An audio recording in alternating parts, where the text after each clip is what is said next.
Hello and welcome to the Cryptocurrency News Channel.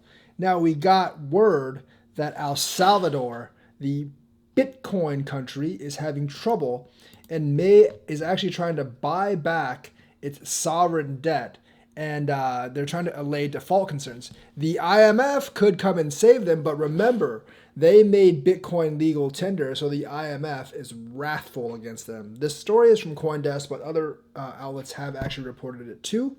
And they want to buy back bonds maturing in 2023 and 2025 at market prices. Now they actually need money. So El Salvador is roughly 54% down on its investments in Bitcoin, and the average price they have for Bitcoin is 45,171. But the thing is, I don't think that's actually why they're in trouble. There's obviously an economic downturn, and Bitcoin represents less than 1% of its investments.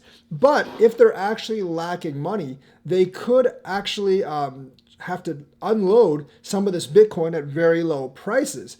And they still have roughly $55 million in Bitcoin. So if they offload the Bitcoin all at once, it could actually affect the market. Now, El Salvador does not have as much Bitcoin as Michael Saylor or like Grayscale or any of those big buyers, but 55 million Bitcoin is still, several thousand Bitcoin worth of value. And that could, in a low liquidity market like the one we have now, definitely impact the price. So this is something we should actually be watching. Will they be forced to liquidate this Bitcoin to actually pay back some of their debt and avoid default? Because avoiding default should be their first priority.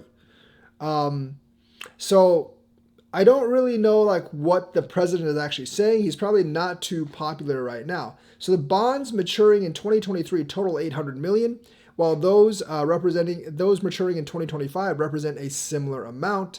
They also, in November, he announced plans to issue a $1 billion Bitcoin bond that will use liquid Bitcoin-based service created by Blockstream. Of course, Blockstream, that kind of got scrapped.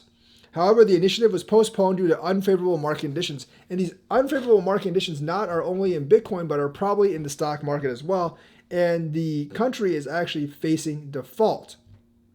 They actually need to buy back some of these bonds. Now, like I said, they could get a loan from the IMF, but the IMF is probably not too willing to loan them any money unless they scrap the Bitcoin as legal tender, and they've been trying to give the middle finger to the IMF in regards to that. So right now, it's not looking too healthy for El Salvador, and if they need to liquidate a lot of Bitcoins, that could actually affect the market. Not as much as the major players, but they still have several thousand Bitcoins. So watch out for that. That is something that we need to keep an eye on. Maybe 2,000-3,000 Bitcoins, but if they dump it all at once, it could affect the market. So that's the news for today. Let me know what you think. Like and subscribe. Hit that bell notifications button. Thank you and have a nice day.